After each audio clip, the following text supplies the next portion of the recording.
that it needs for a sustainable growth. 2021 is the year of many important milestones for our history. I mention a few of these. It is the 75th year of independence, 60 years of Goa's accession to India, 50 years of the 1971 India-Pakistan War. It will be the year of the 8th census of independent India.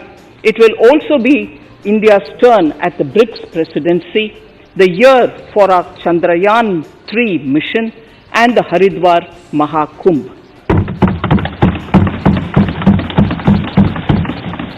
Honorable Speaker, before I commence Part A of the budget, I want to take a moment to acknowledge how isolating and distancing seemed like insurmountable challenges for a country like ours that has people coming together in times of crisis.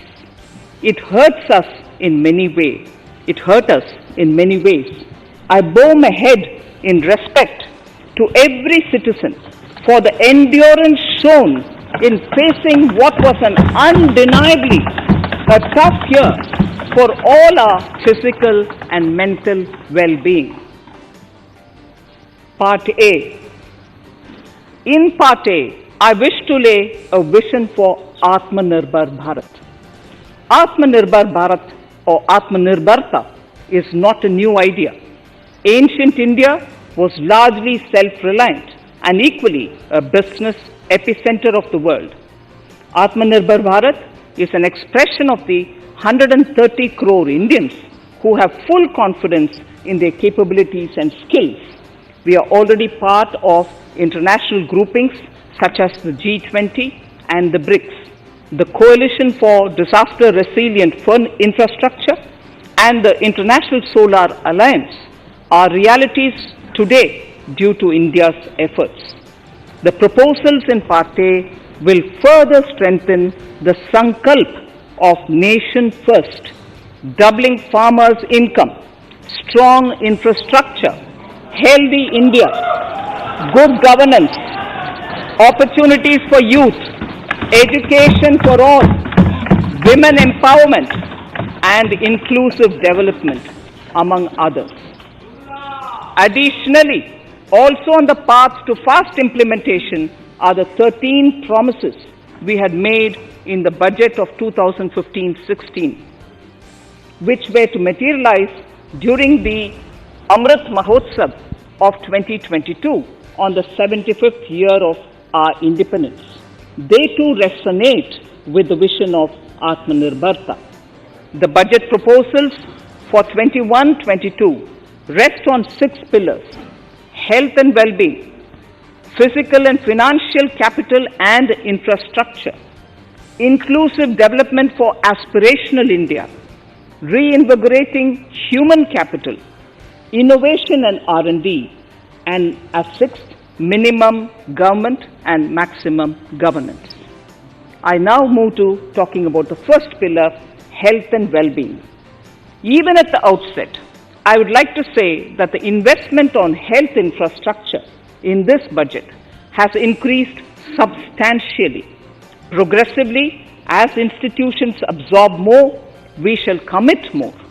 Taking a holistic approach to health, we focus on strengthening 3 areas: preventive, curative, and well-being. Health systems. A new centrally sponsored scheme, PM Atmanirbhar Swasth Bharat Yojana, will be launched with an outlay of about 64,180 crores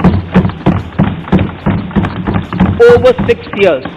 This will develop capacities of primary, secondary, and tertiary care health systems, strengthen existing national institutions, and create new institutions to cater to detection and cure of new and emerging diseases. This will be in addition to the National Health Mission.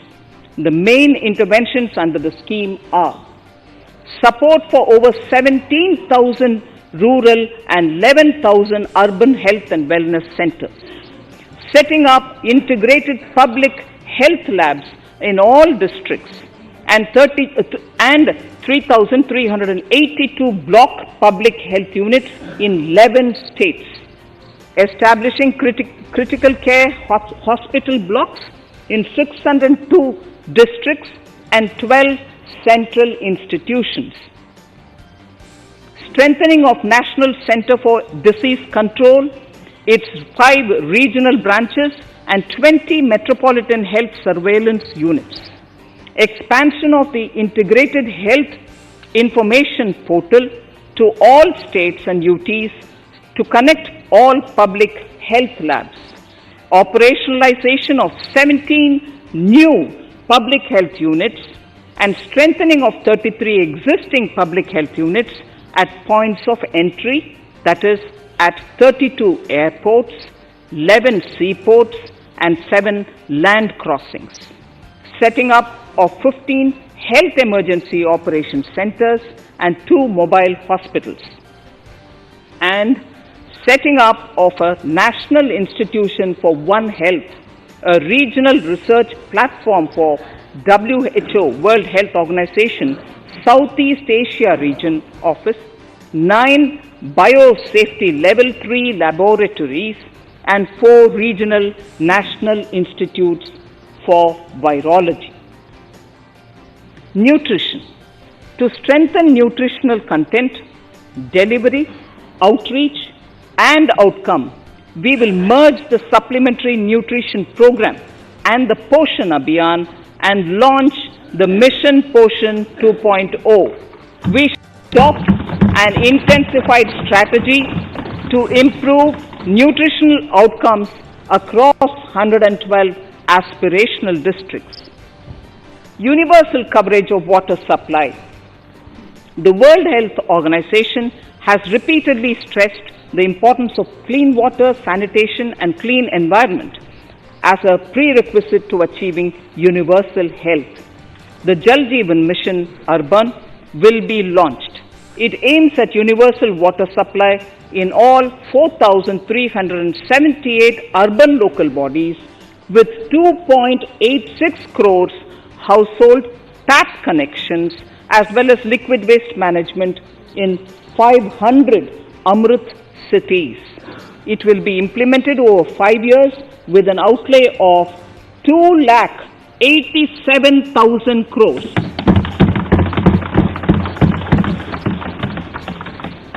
Swachh Bharat and Swasth Bharat. For further Swachhata of urban India, we intend to focus on complete fecal sludge management and wastewater treatment, source segregation of garbage, reduction in single-use plastic, reduction in air pollution by effectively managing waste from construction and demolition activities, and bioremediation of all legacy dump sites. The Urban Swachh Bharat Mission 2.0 will be implemented with a total financial allocation of 1,41,678 crores over a period of 5 years from 2021. Clean air.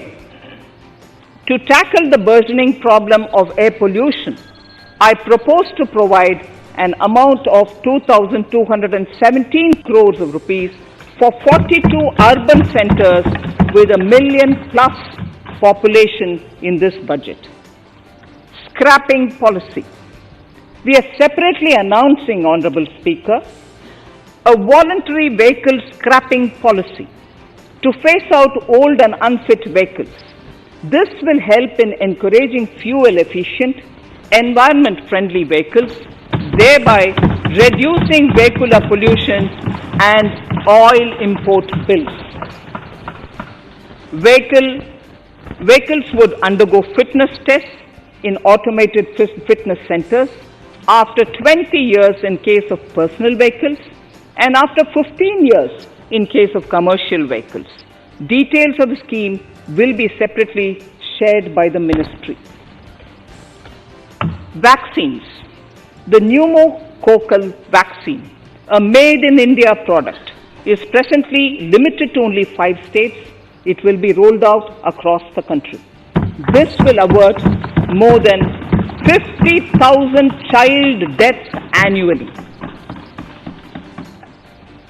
Honorable Speaker, I have provided 35,000 crores of rupees for COVID-19 vaccines in this year 21-22. I am committed to provide further funds if required.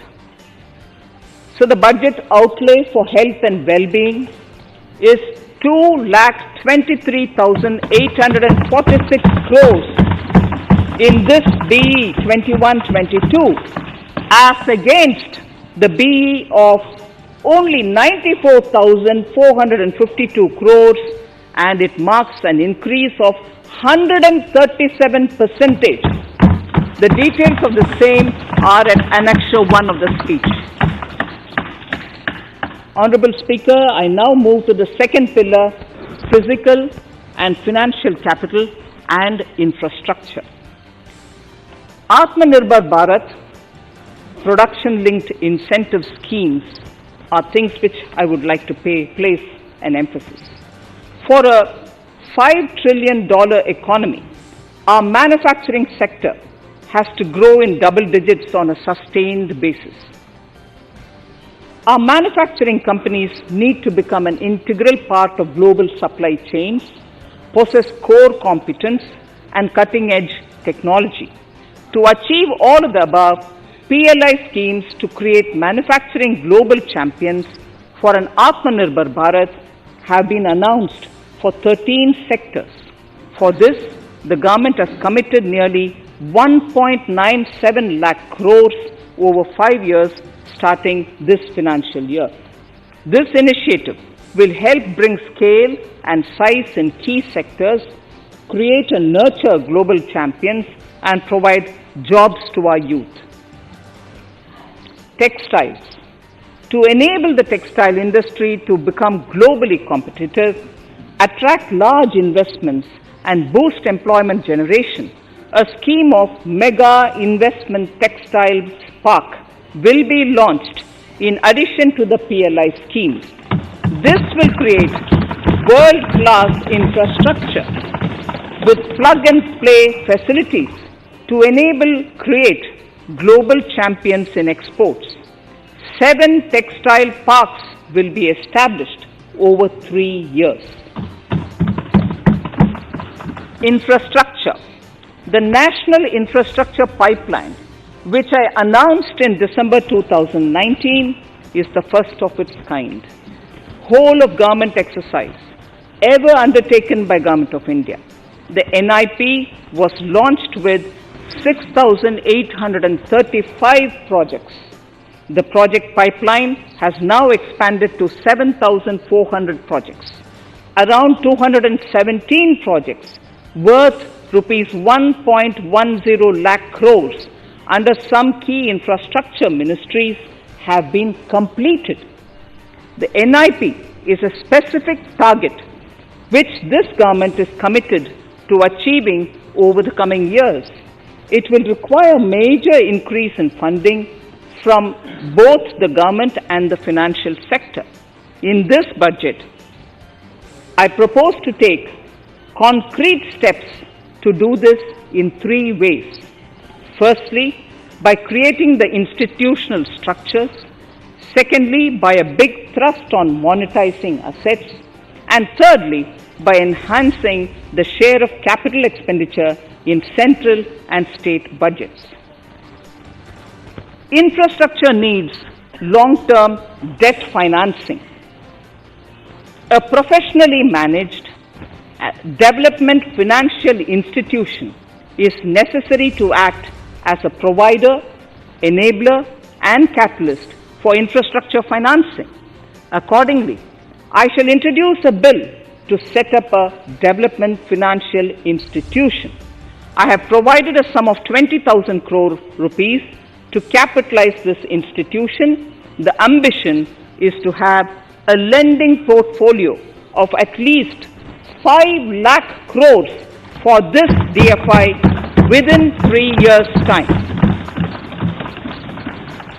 Debt financing of InvITs and REITs by foreign portfolio investors will be enabled by making suitable amendments in the relevant legislations. This will further ease access of finance to InvITs and REITs, thus augmenting funds for infrastructure and real estate sectors. Asset